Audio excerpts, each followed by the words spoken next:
A shocking discovery at Coogee Beach. Imagine a quiet day at the beach turning into a scene from a nightmare.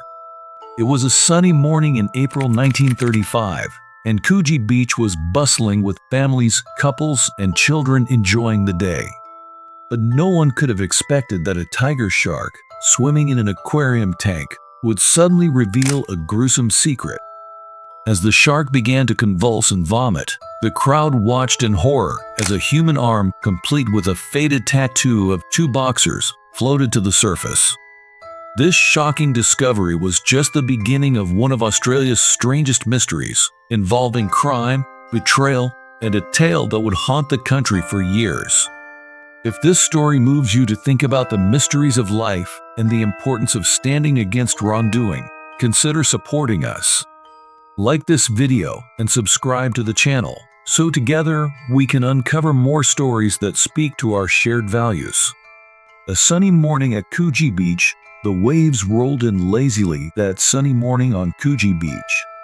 The air was thick with salt, laughter, and the smell of fresh fish. It was April 1935, a Saturday meant for fun. Families walked along the boardwalk, couples strolled hand in hand, and children laughed as they played in the water. But soon, Coogee Beach would be part of a strange story that would make headlines across Australia and shock the country for years. The shark's secret. A crowd had gathered around a huge tiger shark caught off the coast a few days earlier. It had been moved to the Coogee Aquarium, where the managers thought it would draw a crowd. The shark swam in its tank, moving in smooth circles until that morning. The crowd gathered to see something unexpected. The big shark lurched to one side and started to retch. The water churned, and the shark shuddered as if it was struggling.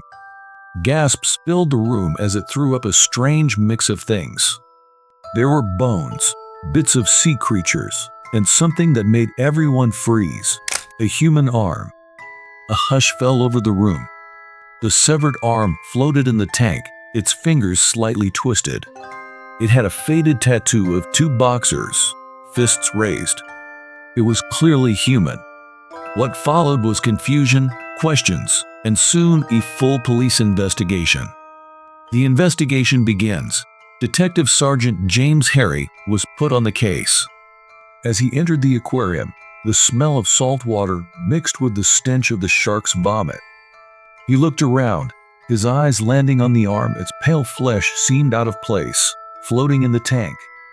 He knew right away that this would not be an easy case. It felt like there were dark secrets involved. The tattoo was the first clue.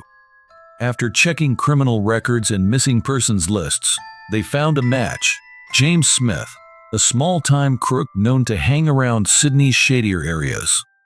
James Smith, or Jim to his friends, had been missing for a few weeks. He was known for gambling and smuggling a man mixed up in shady deals that had likely caught up with him. The link to Reginald Holmes.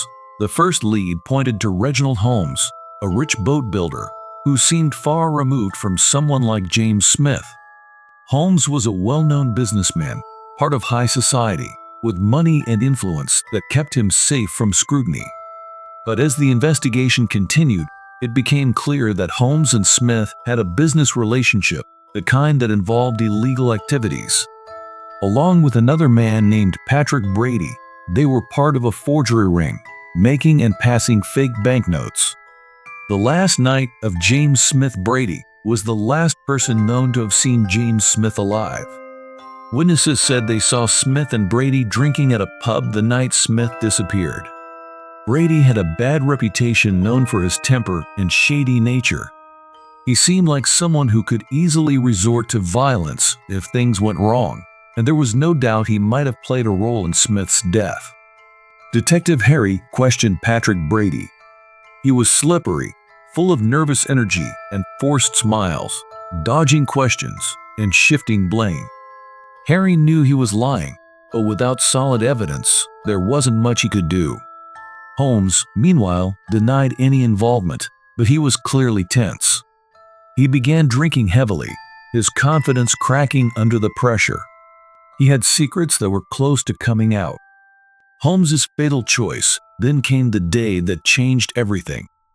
The detectives got a message. Holmes wanted to talk. He said he was ready to tell the truth about what happened to Jim Smith.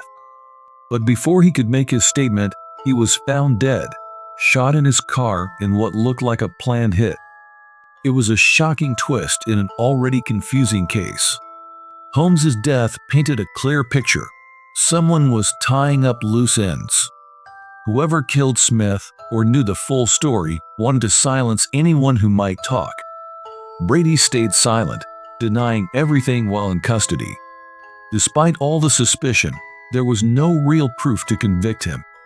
Without physical evidence, the law could do little. The case becomes a legend with no new evidence.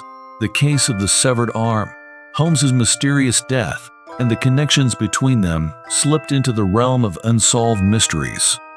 The shark, which had unknowingly revealed a crime, became a symbol of a dark chapter in Sydney's history.